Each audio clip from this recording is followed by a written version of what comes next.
Good morning, Scott. Morning. This is Scott Petersen with State Farm in Ladue. And Scott, I just want to find out a little bit of how you started and how you got into the business.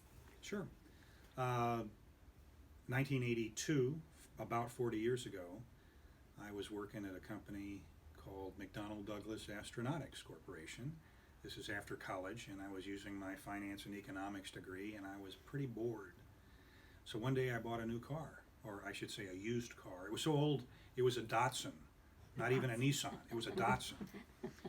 And I looked through the phone book, yeah, an actual phone book before the internet, and I was looking up for my State Farm agent, and I looked, and I happened to alphabetically see a name of some guy that I knew.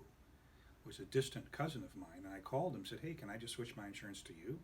Is it all the same?" "Oh yeah, it's fine. Hey, you ought to consider joining State Farm." I said, "What are you talking about? I don't know anything about sales." "Oh no, it's a great company. It's number one in the industry, and you're self-employed." I said, "Oh, now you've got my attention." So I looked into it. I decided to take a chance. I quit a nice, secure, safe job where I wore a badge, and I started from scratch, zero clients. So I started State Farm on a Friday. I got married on a Saturday and opened my agency on Monday. The following Monday, because in between we did a quick honeymoon to Florida, and that was almost 40 years ago. It's been fantastic. I've been in this area, this is Ladue. I've been in Frontenac or Ladue my entire career. I chose here because I was born and raised in Ladue. And I know the culture, I know the people, I know all the streets. And people in Ladue, generally speaking, really like service, and they're very good for referrals. And that's how I want to market. I don't want to inundate people with flyers and telephone calls and all this other stuff. I would like, if you like what we're doing, tell a friend. That's all I'm going to ask, period. It's soft sell, and that has worked beautifully for this many years. I've never had to do a big advertising campaign or do anything like that. It's worked out wonderfully for me. And you don't typically use social media either, do you? No, I don't, and State Farm encourages it, and I think it's great for a lot of people. If I was brand new, young, starting out, I would absolutely be all over it. I wouldn't want to be in those shoes right now. It's an ultra competitive market. I get solicited by Google twice a day, every day, to have a search engine optimization package that I should subscribe to, and I keep telling them, it's okay. My main focus is my existing policyholders. Some of them have been with me for 35 to 40 years. I'm now insuring the next generation. I've got kids that were just being born who are now 35, getting married, and now I'm insuring them. And they started an apartment, then they're getting a condo, and now they're getting married. She's pregnant, and pretty soon they're getting a little house. Yep. And it works out fine. It works out really good. Millennials do it differently. They're not so interested in talking on the phone or sitting at this desk, but they sure want to have an app on their phone like this, and they want to be able to pay their bill or whatever. Now they can call here and pay. They can call here and I can tell them everything about their policy, but they like doing it while they're sitting at a stoplight or waiting for a plane, and that's okay with me.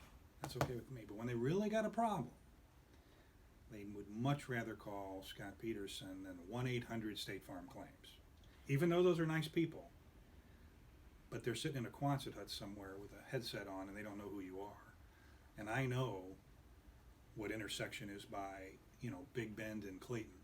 I know right where that is. You'll spend a lot less time explaining it to me. So I like young clients, new clients. I like the seasoned veteran clients, all of them. And I really like the referral aspect of the business. That's great. It's much better. Well, Scott, I'm sitting here looking around your office and I see all this lovely photography. Can you tell us a little bit about your pictures? Yeah, sure. Rather than taking up the hobby of golf, I said, I'm going to do photography because I really, really like it. And when I was in college, I did photography as a way to pay for my tuition. I'd go shoot a couple of weddings, pay my semester. So I would shoot stuff, and then after I got married and had kids, I used photography to make me not feel guilty if I'm buying a new expensive lens.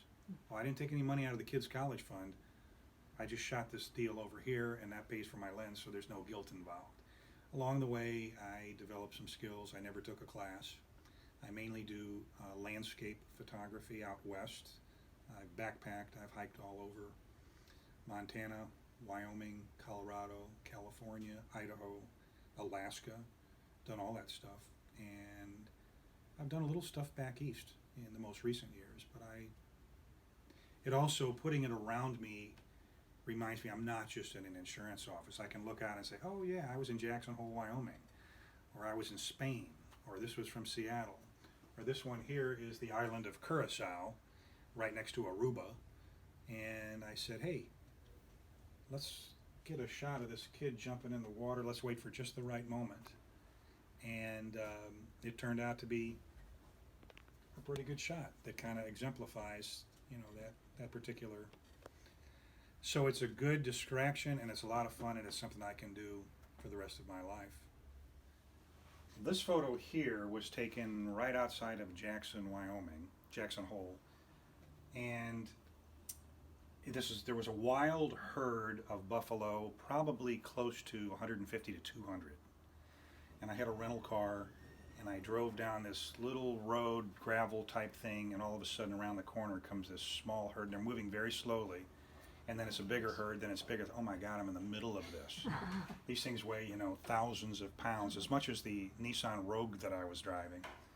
I got out of the car, but kept the engine running, and got out my camera and started shooting. Now this is the Teton Mountains in the background. Oh my goodness. And I wanted to blur some of that so I could focus on this here. And I took several shots, but I wanted a couple from different angles. So I said, let's get them both in one shot.